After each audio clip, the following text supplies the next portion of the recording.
So if you could be here around 9, that would be great. Okay? Well, listen here. Hello, and welcome to 90 Day Fiancé MK. I'm Mr. O, and today, Miss H and I will be discussing Season 3, Episode 6 of The Other Way. In this episode, Jenny knows just what Sumit's mom needs. Kenny, Armando, and Cassidy say goodbye to Armando's family. Ari has some tough news for Biniam. Ellie considers her future on the island, and Alina announces her sanctions on Steven before even hearing the worst part. As always, we'll end with our Students of the Week, Class Dunces, and Life Lessons. If you like what you hear, please leave us a 5-star rating and subscribe. And if you watch Love After Lockup, you should listen to our other podcast, Love After Lockup MK. All right, thanks for listening, stay safe, and enjoy. Hello, Mr. O. Hello, Miss H. How are you today? I'm fine, but that's mostly because I don't use Instagram or Facebook barely at all, and so I wasn't like torn away when they went down literally all day long. Wait, they did? Yes, Facebook, I didn't even notice. Instagram, and WhatsApp were down all. Then WhatsApp was like the biggest deal because, you know, we know this on the show. In other countries, like WhatsApp is all they use for messaging and phone. And it was completely down for the world for like hours today. It was crazy. I didn't even hear about that, but I will say that it is thundering and lightning here. Well, it was about an hour ago. And I temporarily lost electricity for all of 10 seconds. Sure. But it booted me off the Zoom class that I was teaching. So I was like, oh yeah. I know. I love those. Those power outages are just enough to shut down your router and shut all your clocks off. Mm-hmm. Yep. Yeah. So it's like, okay. But, you know, this is what happens when you teach adults, not like children aged They're K all through there 12. when you come back. Yes, when I come back, they're all there. And I'm like, wonderful. Thank you for sticking around. Well, you fell off, so I figured class was over. I just left. Yeah, not so much when you have adults. All right, well, let's get started with this group. Let's start off with Kenny and Armando. Kenny and Armando are still at Armando's parents' house, their compound, and Armando talks to Kenny about his conversation with his dad. He's feeling pretty happy about a real conversation that he had with his dad. Armando is hurt that his dad may not come to the wedding, but he seems to understand that it will take time for them to accept his life. Kenny thinks Armando needs to read between the lines with Armando's dad being hesitant about attending the wedding. But Kenny also doesn't want to push the issue because he sees that Armando is generally pretty happy about the conversation and the progress, so he doesn't want to be a wet blanket. Armando agrees that he kind of said no, but still feels like things are moving in a positive direction. Later, Cassidy and Hannah go to a tailor with Armando's mom and sister to get a dress for Hannah. Armando's family tells Cassidy that it was a shock and very difficult when they found out about Armando being gay because Armando at the time was married to a woman. Cassidy tries to reassure them that Kenny makes a wonderful mom as she was raised by him and he acted as both a mom and a dad, and that she believes Hannah is in very good hands. They're all saying their goodbyes, and Armando's dad has kind words for Armando and a gift of a necklace for Cassidy, which everybody's very touched by this and everybody's crying. But then Kenny kind of jokingly asks, where's his necklace? But he seriously wonders if, this seems too good to be true and wonders if the rug is going to get pulled out from under them. And he just hopes that Armando's dad shows up to the wedding. All right, so it seemed a little almost extreme to me that Armando's dad was buying Cassidy jewelry. And so why do you think that Armando's dad, very clearly shows affection to Cassidy, really, really noticeably more than he does with Kenny? Well, I mean, I think part of it is just he knows how to do that, right? Like he definitely...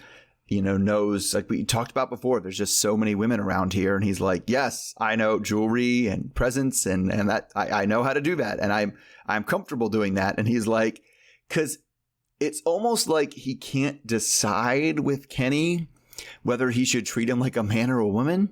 And he doesn't know where Kenny fits. And so one thing about Kenny, of course, kind of puts this all on, oh, he's homophobic and I don't think he accepts us and things like that. But I really just think it has more to do with him just being like, I don't know, what do gay guys do? Like, am I supposed to hug him? Does that mean is he going to think I'm gay too? Like, I don't know how this works.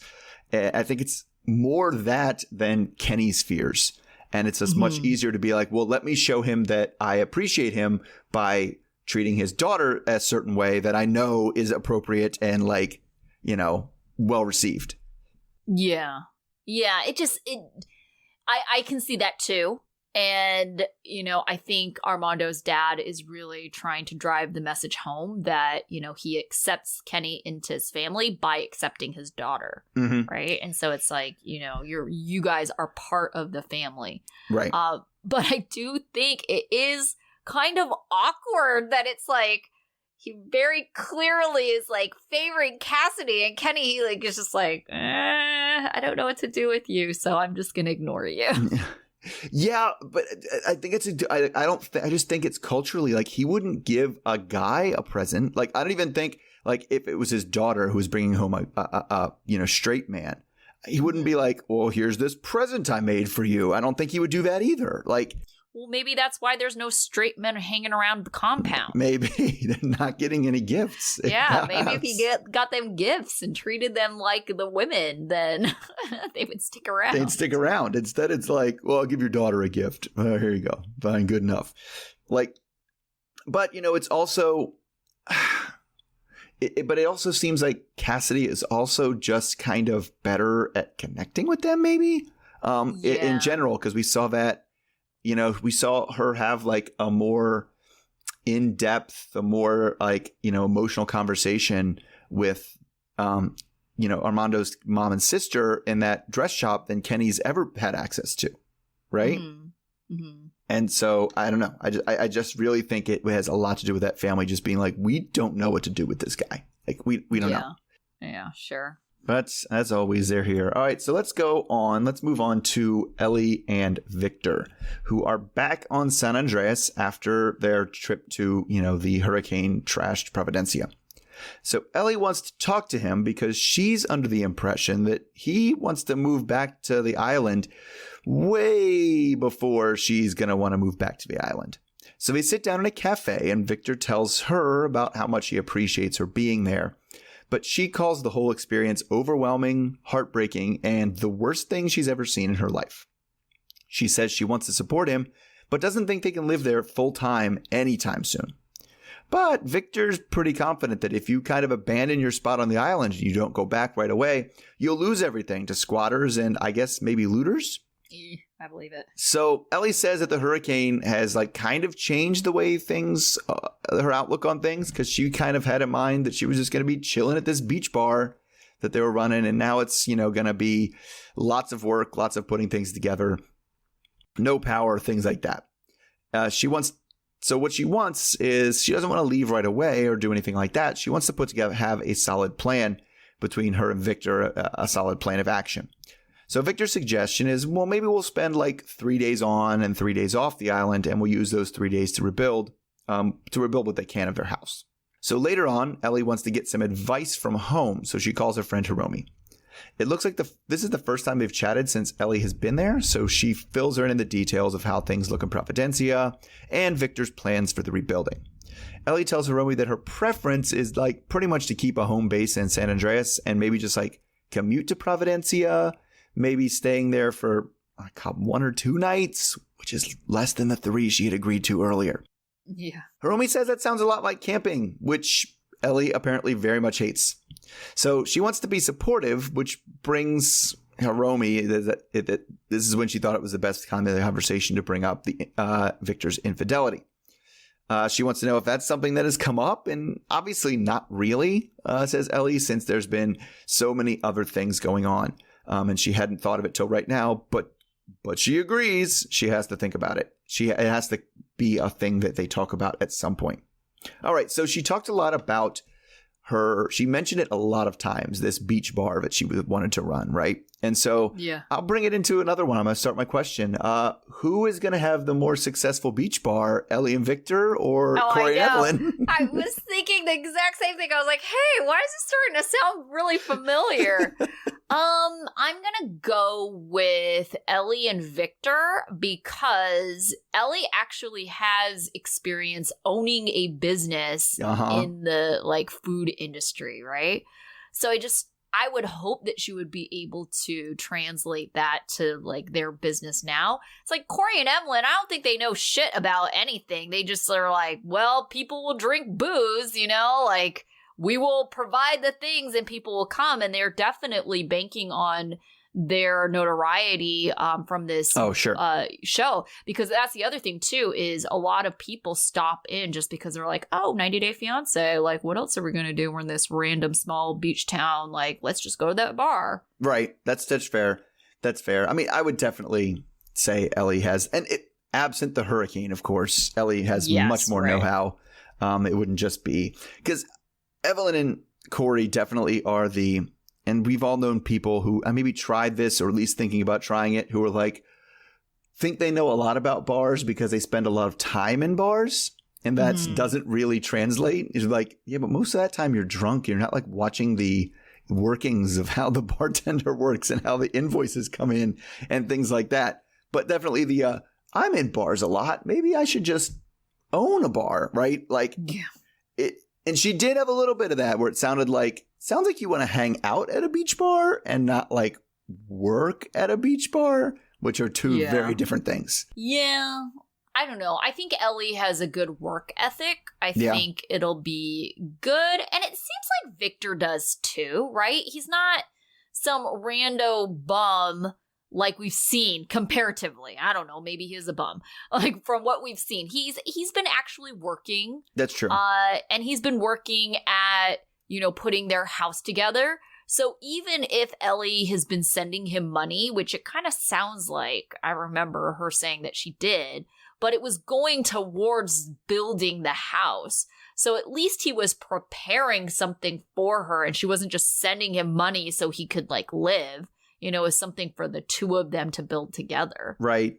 And I guess the other thing, too, is I always kind of mix up my, East Coast, Northern Mid-Atlantic work ethic with like other places because I go to beach towns and I'm always like dumbfounded that the people take it so easy. And I'm like, but you could make so much more money. Why are you closing at 3? I don't understand. Like, oh, yeah. Because that's the thing is like you've made your money by 3. And it's like. And they're just like shutting it. I'm like, but there's more money to be made. I don't understand. Why would you shut down right before the busy time? It's the whole like you work to live. You don't live to work. Now, that said, I usually go to the beach and then come back the next year and those places are closed. And it's like, yeah, because you didn't make any money. You just like worked to. Like, well, I have this bakery. I feel like that was the one that got me. It was a bakery and they had like all these really actually good stuff. Right. And they opened at 11 o'clock a.m. And I was like, why, if you're a bakery that makes like croissants and stuff, are you not open for breakfast? I went for breakfast. I was like, it's a bakery. I'll go for breakfast. And they're like, oh, yeah, we don't open for another 3 hours. That confuses me when I come across Starbucks that don't open till 7. I'm like, what are you doing? Like, shouldn't Starbucks be like the first thing that's open? It should be the first thing that's open. Yes. That's me reliably being like, well, I can tell my Starbucks isn't open yet because the McDonald's coffee line and the drive-thru right next to it is really busy. And I was like, oh, they went to Starbucks and then had to bail and go to McDonald's. Okay, I see how that worked. All right, let's talk about the major chunk of this episode, Steven and Alina. So Steven and Alina have moved to a bigger apartment since they're going to be living together. The new apartment has much more space, and Steven is testing out the couch since that's where he assumes he'll be sleeping. After they've all settled in, they take a walk to a park where Steven wants to do an activity that will open communication and bring them closer together. They're supposed to tell each other their strengths and weaknesses, and they get really hung up on the weaknesses, as Alina tells Steven she was very hurt with him asking if he could see other women. She then asks him if he did, even though he knew that it hurt her, and he kind of hesitates. He then tells us his side of the story. After they had met in person, he continued to date other women because he wasn't ready to be exclusive, and because he was unsure that they would be able to make the long distance work. Alina assumed that since they were talking every day, that they were exclusive. Stephen only stopped seeing other women like a month ago when they started making plans for Turkey. Later, Alina calls her friend Masha while Stephen is out so she can find out if the honey trap worked. Alina tells Masha that Stephen had been lying to her about seeing other people, and she's upset because he doesn't even seem to feel bad about it because he had fun. Masha tells Alina that Stephen didn't really reply at first, but he eventually answered. He said something along the lines of Utah was better to come in the winter, which they both interpret as an invitation. That's a bad misinterpretation. I know, right? Yeah. Alina wonders if it's just Stephen being polite and how many girls on social media is he talking to. Now Alina is unsure if she's actually ready to get married because she doesn't know if she knows the real Stephen. Alina instructs Masha to keep up the charade to see how far it'll go, and she'll make a decision about Stephen later. Later, Alina wants more information from Stephen. Stephen admits that he kissed other girls and he didn't tell her because he didn't think she would be happy, and he thought she knew that what his level of commitment was. He said he was scared and dating other people was how he dealt with his fear. Stephen acknowledges that his words probably didn't match his level of commitment because he claims he's a big dreamer and likes to talk about the future just in general. Alina asks that he delete his social media, and Stephen reluctantly agrees. Stephen then tells us that he hasn't told Alina that he's had sex with some of the girls he's dated, and he's starting to realize how bad this is going to be. Later, Alina suggests that they go wine tasting. She insists it's just tasting and not drinking, and Stephen agrees to the, quote, cultural fun. Stephen looks really uncomfortable, and he toasts to not swallowing. He thinks it smells bad, and he sticks his tongue in the wine in the weirdest wine tasting I've ever seen. He kind of gargles with it and spits it out. During wine tasting, Stephen tells Alina that he's not a virgin. So, what the hell is Stephen's deal? I do not get, his end game at all. Did he actually intend on marrying Alina? Why was he hoeing around when they were long distance and making plans to see Turkey, or come to Turkey to marry her? And then it's kind of unclear. It's he seems that he was oh, well, we weren't exclusive. How do you go from not being exclusive to all of a sudden deciding a month before, hey, we're going to get married? What the hell is happening? Yeah, that seems incredibly unusual to jump from, I didn't think we were an exclusive, to this is my fiance, right? I feel there's many, especially when she's 20 and you're 24, right? Right. That's the time when people are more not sure about things. I get not being sure about things, but it's a weird... I don't know what he's doing. Yeah, I people don't. Who are not sure don't pretend they're going to get married in another country. Right. And the thing is he quote unquote came clean at the end, but he didn't really come clean because the impression I got is he's had sex with other women after he's known her. Oh, yes. No, I definitely got that impression too, because he tells her that he's not a virgin, and it kind of, cliffhanger-ish. We get to see her reaction. Her angry face, tight-lipped, angry face, right. Right, but we don't get any follow-up of well, who was it? Was it these girls that, because we don't know if he's going to actually say anything, if it was the girls he was dating. But definitely the interview, it very much implies that he had sex with someone, and he didn't even make it sound like one girl. No, he's had sex with multiple people. So it's just oh my gosh, how in the world are you making this poor Alina, making it out to be oh, we have to be chaste and holy, we can't have sex, and you're hoeing around. I can't even sleep in the same room with you because the temptation's too much. Meanwhile, 2 months ago, I was banging 2 chicks. Come on, man. This, that's ridiculous. It's a and charade she's gonna that's so ridiculous, and it kind of just infuriates me because it's it's people like him that really give religion a bad name, because the thing that people get really frustrated about and almost angry is the hypocrisy with religious people, right? It's trying to hold everyone to this entirely sometimes unreasonable standard, and it's unreasonable in the light of you can't also maintain that standard. Mm-hmm. Right. Well, I mean, the other thing too is I didn't get that pointed out at me, especially because, you know, the very judgy about drinking, right? Well, Jesus, you can't live in a religion. We have much abstained from alcohol, blah, blah, blah, blah, blah. Right. But here's the turn is earlier when Alina was announcing her sanctions or whatever on him, you must delete your social media and not talk to anybody who doesn't have a penis, whatever it was. Right. Is he was like, well, that doesn't seem fair. Jesus had friends that were girls. Like Jesus did that. You know what else Jesus did? Jesus drank wine. Like, right. Yeah. Okay. Mormons, though, they believe that you shouldn't ingest anything that alters, your state of mind. So that's why they're very they're anti-caffeine too. I mean, if we're talking strict Mormon. You can be that, but you can't then say other things are okay because Jesus did them.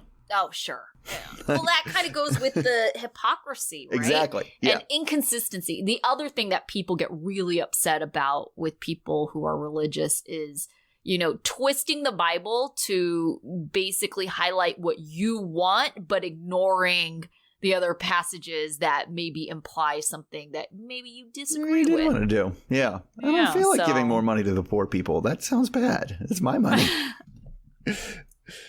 Right? Yeah, let's cut our social funding here.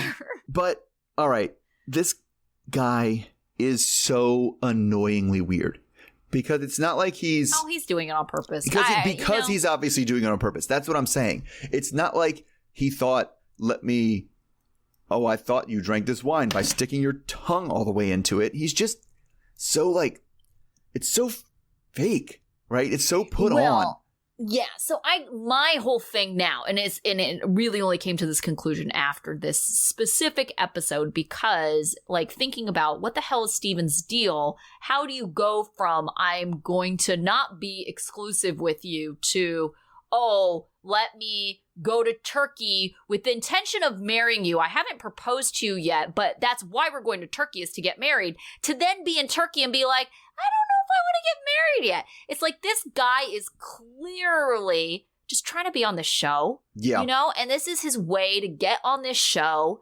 And I don't know what he's going to try to do with this after, but he's being weird and quirky. And I don't know if he's doing it because he's trying to build up his Rolodex of girls slipping into his DMs. He doesn't seem like the influencer type to me. I think he's really more so trying to pull a cult where he just hopes that, the notoriety will pull him some ass. So your theory is then he's aiming for single life is what you're going for. Yes. Without actually having to be on the single life. Sure. Well, yeah, I don't know. He would be on this, I'm sure the money doesn't hurt either because, this kid's young. He was an exterminator. Clearly didn't like his job for whatever reason. That kind of does scan because, we've been making those jokes for years, right? When we were on the dating apps where everyone is like, this random person from Vietnam messaged me. And you'd be like, go for it. Get it on the show. And of course, we're kidding with each other, but Steven was not. I could see him being like, ooh, yes, foreign girl. Yeah. Oh, I can make this happen. Yes, let's go. Yeah, that it really is the only thing that makes anything he was doing make sense. Yeah, but really? The thing that still confuses me, okay, let's say that's his angle, right? Okay. Is he playing the religious card because he thinks that will set him apart and get him on the show? Because it seems to me the hoeing around part, it's that does not exactly go in line with this character you're creating here. This quirky Mormon kid from Utah, right?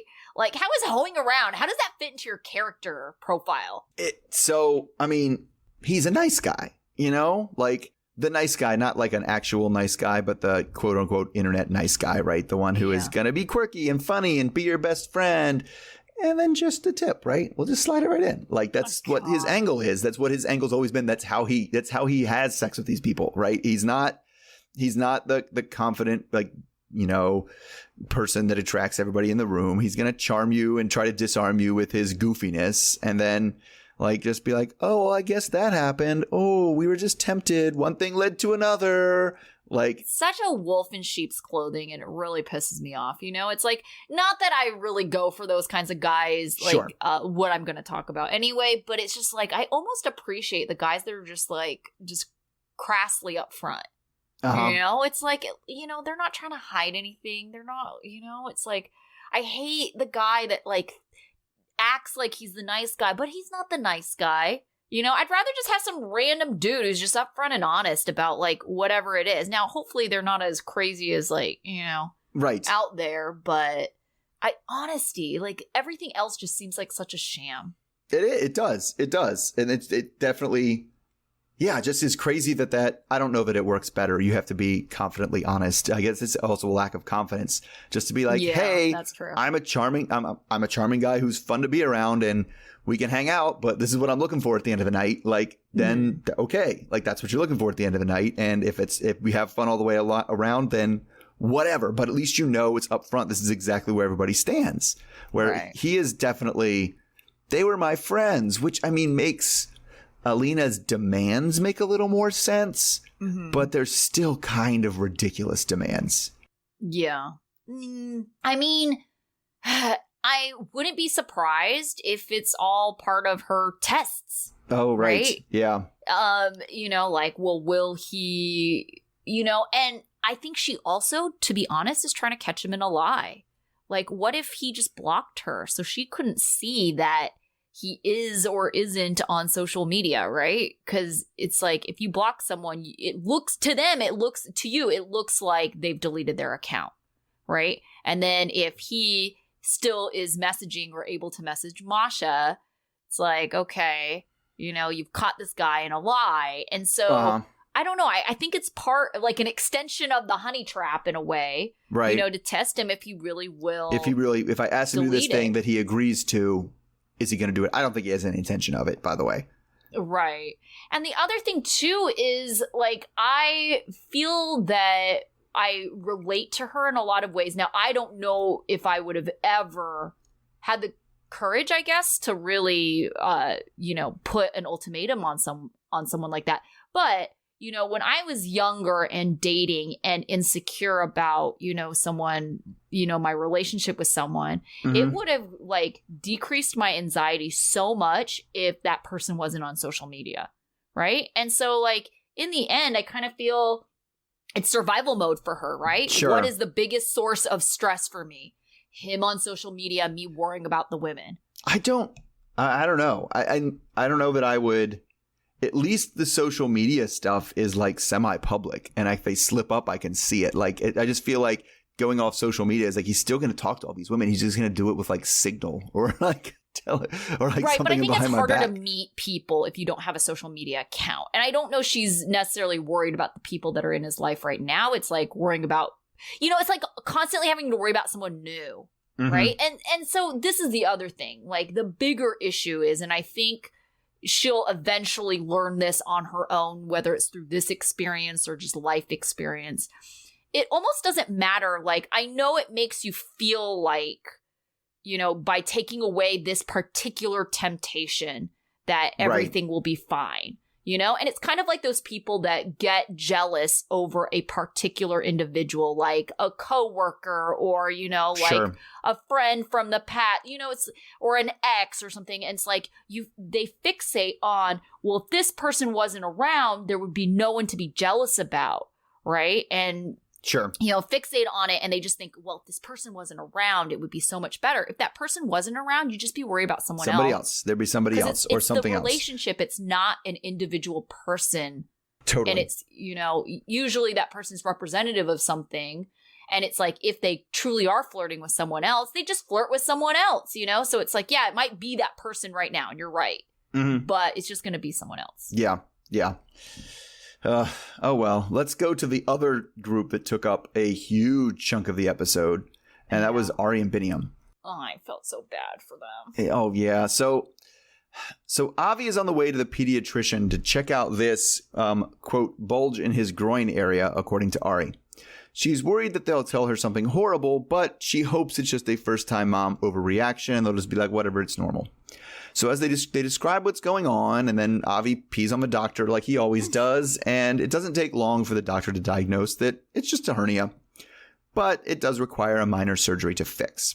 But as soon as the word surgery comes, it starts to freak Ari out, and she wonders if maybe they can put it off until like he's a little bit bigger, so the anesthesia is a little safer and whatever. But the doctor is pretty clear. It's just better to handle this as soon as possible. So her and Biniam talk about it outside, and they're both pretty scared. But Ari doesn't want to start really freaking out until she has a chance to talk to her mom. But even now, she's thinking that it might be better to have this surgery done in the States, which really pisses Benny off because he's like, what's wrong with the Ethiopian doctors? And they do this surgery here all the time. But in reality, it's not really about the doctors. It's about him reliving his past with his other ex who went to America with his kid and then never came back. So a little while later, Biniam is getting a haircut and explaining to the barber that Ari is not the same white girl that he brought here before. And we don't get very long into the haircut when Ari starts making pained faces and saying things like, I want to tell you something, but I'm afraid to talk to you about it. And turns out what she wants to tell him is that she's made the decision that she wants to take Avi back to the US to get the surgery. She makes the argument that it's because it'll be cheaper because she has insurance in the US, even after the cost of airfare. So at this point, Benny just starts to stammer about like not agreeing and I don't like this. And then Ari starts to stammer and she apologizes. I'm so sorry I'm doing this, and grabs her head and cries. In an interview, Benny tells us that he was resentful that she chose such a public place to tell him this. And while he doesn't yell, he can't like even sit still for his haircut anymore, and he has to stand up for a break. So he's understandably afraid that it's just going to be a repeat of what happened with his ex, especially since he says that his ex kind of did the same thing before she left, kind of convincing him with tears. So he starts to beg her to stay, and then she drops what I thought was the real bomb of this whole thing, that she already bought the ticket and she leaves next week. It's kind of messed up. Yeah.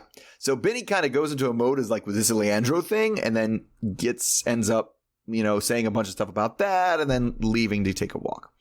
So Ari's not feeling great either, and she just like sits in a barber chair for a while and then follows him. So he kind of catches her in the middle of a street and gets on his knees. It is the median, not like the middle of a street. And he gets on his knees and like begs her to stay. And she asks him like, you just have to trust me and try to think about this situation objectively. But right now he's just like, Ethiopia is better. So later on, Ari brings in reinforcements, a video call with her mom, Janice. Ari tells her the situation, and Benny talks about his reasons why this makes him so upset, like his ex, the fact that she hid that she bought the ticket, and how there won't be, a nanny there to help her out all the time. So Janice does reassure him, but at the end of the day, he still feels pretty betrayed since he knew how this would end up going. He would rather her stay, but he knows that he can't do anything and just asks her to promise to return. And well, another promise he made was that she would be the one that had to tell his sisters about the trip back, which she's going to do during her fish out of the water segment at a traditional Ethiopian spa. God. The spa, which starts with a nice vagina smoking and then hair butter and face coffee. And anyway, she talks about it and asks what the smoke is all about. And apparently it's for tightening things back up after the baby's born. But anyway, after everything is all melted on her hair and face and apparently her crotch, she breaks the news to them. They're just kind of sitting there dumbfounded, and she tells them that she'll be back in 1 month. But Wish kind of goes into the same mental state that Benny does. Like, she's like, you say you're going to be back in a month, but people change their minds. This actually seems like you hate us and you're trying to get away from us. And Ari says that she's hurt, that despite all her efforts, no one trusts her. All right, so let's take for granted that the best thing to do is to get this surgery in the United States. Yeah. Okay, let's just, I don't know about that. We can talk whether that's true or not later. Well, but like, forget if it about is, that, like the expense. yes. I mean, that in itself, right? Because these people are hurting for money. Benny has a job where it relies on non-COVID times, yes. right? He's a dancer. He's an entertainer. Like, it's impossible for him to be making the same kind of money, post-COVID, So it's just like money is probably an issue with them right now, or at least a consideration. Yeah, but I also didn't understand. I don't think I quite understood why she has insurance in the U.S. Yes, that I was confused about. It's like, how? Because she's over 26, right? Right. It almost makes me wonder if she's still married to Leandro and like is getting like spousal insurance with him. Yeah, I could see that. That was a suspicious part to me. I was like, wait, why does she have insurance in the U.S. if she lives in Ethiopia? Like, yeah. And because it does make sense. The expense does, because she's right. The cost of a surgery is probably more than the cost of a plane ticket. Although it is definitely one of those ones that's like, the doctor's kind of right. Like, yes, it is a surgery, and yes, it's always concerning when, a small child has to have a surgery. But like, hernia surgery is I thought very it was minor standard. surgery. It is pretty standard. Yeah. Yeah. Like, it's an outpatient surgery. It's not like he's going to be in the hospital or anything. I know, but you know how she is. She freaks out over everything. She is like, it's almost annoying how protective she is sometimes, and it's just like irrationally so. Like, remember the whole like what was it, the circumcision thing? Yeah. She was incredibly frustrating, like, yanking him out of the procedure because he was crying. It's like, it's a kid, it's gonna cry whether or not it's having a circumcision. Like, calm yourself. Right. It's like, he doesn't know what's going on. Come on. You put a newborn baby on a cold table to do anything, and it cries. Look at that. Oh my gosh. Yeah. Crying. And she was just like, oh my gosh, he knows what's happening. Like, you're gonna scar him for life. I mean, I mean, I've known people who have hernia surgery, not necessarily as toddlers, but like, right. Adults, and it's like a week to recover from it. I mean, it's not even. It's not even. I don't think as bad as when when people have tonsils out. Right. It's pretty much along that same line. It would, like, maybe a little bit more than because another toddler surgery that happens a lot is like the tubes in the ear. I think it's along those lines. So it's not like we're talking about him having like this huge, giant, complex surgery that like I need to have. And that's where Benny was coming from, right? At least that's one of the things he was coming from. It seemed like his real coming from was just complete panic mode. Like, don't take it, don't leave, don't leave, don't leave, don't leave, don't leave. And this is why this is such an impossible situation for both of them, because how can you really reassure someone who has that fear? The only thing that is going to prove anything to him is when you come back. And, during that time, he's going to just be super fearful that you're not going to come back. So it's like, there's nothing she can do in that situation to make him feel better. But it does seem kind of shady, too, from his perspective, if she's already made the decision. Like, I don't know. I think it's one of those things where you kind of have to at least pretend like they have a say in it. Yes. Because they already feel a loss of control, like, but she didn't even include him in the decision-making process. No. Right? She just, bought a ticket without telling him at all. And so to him, it feels like an absolute loss of control. He didn't have a say. It's like, at least fake it. Like, let's talk about this. It's definitely her, and that's what infuriates people, I think, about her, is she didn't say, we need to come to a decision or we need to discuss this. She said, I've made a decision about my son, right? Yeah. And I agree. It is a very frustrating thing because she treats the baby like it's hers and hers alone. Yes. Right. And it doesn't matter what he says. I've made a decision. And I can try to convince him or bring him on my side. But at the end of the day, the decisions are mine. And it's and that it's infuriating. But I think you're right. That's not what scared him. What scared him is what you were going around behind my back and buying plane tickets and stuff.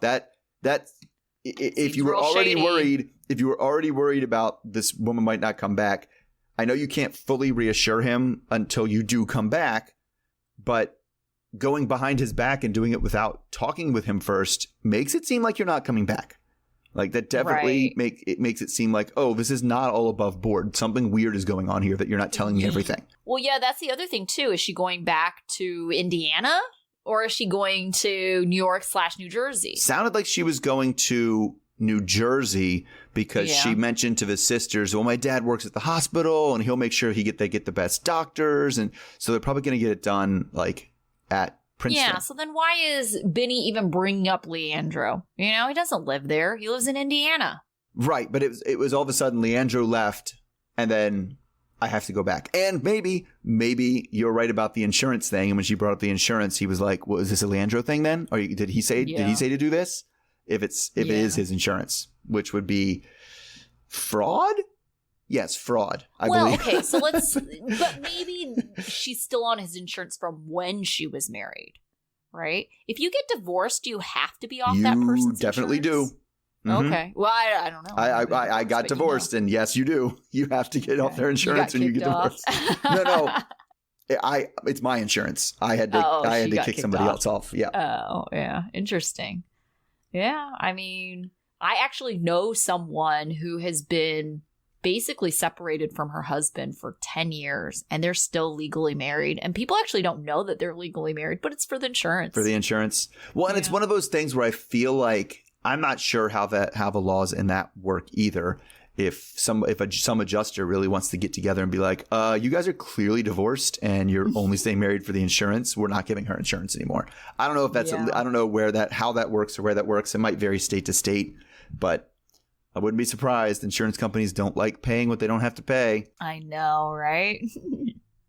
Well, I mean, if you're paying the premiums, why does it matter to them?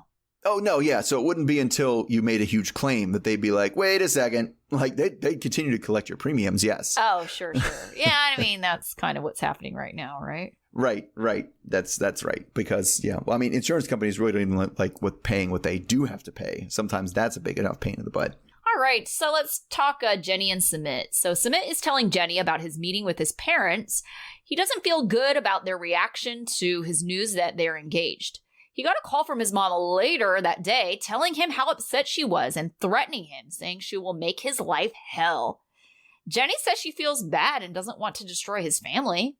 Sumit tells Jenny the reason he lies a lot is because his dad taught him to lie just to keep the peace. Sumit explains that his mom had a daughter that had died from jaundice at a very early age. And so she really takes a liking to the women in her son's lives because they're like her surrogate daughter. So his mom had loved Sumit's ex-wife. So when he got divorced, he describes it as her happiness was taken away from her. Sumit's mom feels helpless. Jenny thinks that Sumit's mom needs some professional help because she can't seem to control her emotions or anger. Sumit agrees, and they kind of go down this path of, we should get them a psychiatrist or a family counselor. And they just think it's necessary for his parents. All right, so it's nice that Jenny and Sumit think that that's what his parents need. Do you think his parents will agree to go to counseling or see a psychiatrist? I think they would agree to go to family counseling if Sumit is there and they can just yell at him the whole time. Like that, they would go to yell at Sumit. They wouldn't go to heal. They wouldn't go to try to mend the rift. They would just go be like, you tell my son that he's dating this crazy old lady. He needs to break up with this crazy old lady. And if the therapist is like, actually, that's not what I'm here for, they'd be like, then we're done. You tell my son to break up with this crazy old lady. Right. I could definitely see that too. They would probably just be I think they are desperate enough just to find anyone who would back him up, have some kind of influence on him. And if they thought that, he's the one, instigating this whole thing, that maybe he would listen to the counselor. But right. I don't know what a counselor's going to do for them, to be honest. No. They're all just so stubborn. And Sumit isn't even that stubborn. He is and he isn't. I think he is stubborn in what he wants, but he kind of presents himself, like he said, like he's just trying to make people happy. So he's just lying to their faces, but he's still going to do what he's going to do. Yeah. And it's effective therapy does really require that people want to change and want to make things better. And be on board. Like definitely, that's the stereotype of failed couples counseling is when they both go in there being like, they're going to take my side and tell you need to fix it. Right. Yeah. That's like, they're not going to do that. That's not how it works. And so it looks like, but I'm saying they're looking for the same thing. Sumit's ideal therapist would be like, listen, your son's happiness matters. You should let him stay with this old lady and shut up about it. Right. Just be done. But what do you think a therapist would say? The therapist, it's not their job to be the solution person. They're not, it's not like arbitration. It's not like you both come in there with your dispute and they say, here's the answer to the dispute. right? It's them trying to just Do you think it's facilitate different you in different talking. countries, though? It could be. And Because there was an incident, remember, when Tim and Melissa, they went to a therapist, and we were kind of surprised that therapist actually took sides and told them what to do. And you're just like, that's not how therapy goes here. Like, right. Well, I mean, it doesn't, because nothing can really be resolved if it was resolved because somebody else said, I take your side. You were right. Let's move on. Because in the next dispute, it's going to be like, well, whose side is he going to be on now? What did the therapist say? It's got to be, it's more about like finding your own ways to resolve your issues. Yeah, kind of coming up with the tools to do that. But I don't think any of these people are. They don't want the tools. They just want everybody in this entire situation just wants things to go the way that they want them to go. Yeah. Yep. They want their way. Exactly. They want their way, and said that's not going to work. But like, I don't know. It sounded, and it's one of those stories where he made his mom sound so psycho and so bad that I was like, I'd like to hear somebody else's version of that story. Like, I really would. I don't know. What part did you think sounded psycho? The part where he was like, my mom was so crazy that and got so angry that my dad told us we all had to lie to her or else like she would explode on everyone. Like, that's bad. That makes her look terrible. That's funny that you should say that, because when he was going through that, I was like, oh, that's like my mom. My dad still lies to my mom to this day for things that he, doesn't want her to get upset over. Like, every year this happens. I swear it's the same conversation. And I don't know why it keeps on happening, but it's like, I'm gone, usually for Christmas. This isn't new news.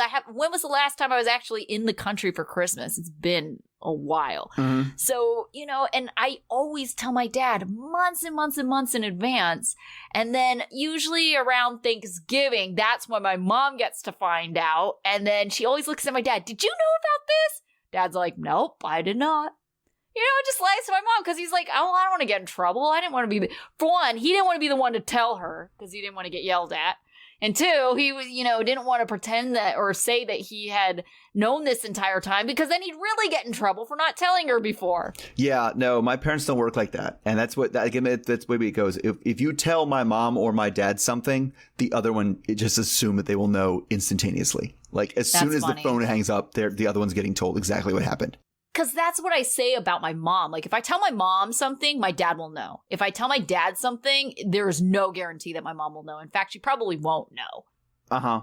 I mean, yeah, no. But that's the thing, is like, I don't have to, certain things, when you're like young and a teen, but now that I'm an adult, I don't have to keep things from them. If something's going on, I can tell them something's going on. And they might be dismissive about it or not care, but it's not going to be like, oh no, if mama's not happy, nobody's happy. Oh, that is definitely the household I grew up in. And so, it was. And I think my sister's kind of like that. She very much would do these little lies because she was just trying to avoid getting in trouble. So like what he was saying, I was like, oh yeah, that was kind of like my family. So to me, like when you say, oh, that's so psycho, it's like, yeah, it could be psycho, but it also seemed kind of normal. Yeah, no. At because that's the thing is like, and maybe it's different. Like, it's always been that way in my family is like, if you did the little lie, like, yeah, you get more trouble for lying. Yes. And it would be like, and to the point where I'm the same way with my kids. I was like, yeah, I wouldn't have even cared moment at all. I wouldn't have cared at all that you, I don't know, left this glass of chocolate milk on your bedside table. But then you covered it up with a blanket and now there's like gross stuff in it. And I was like, why?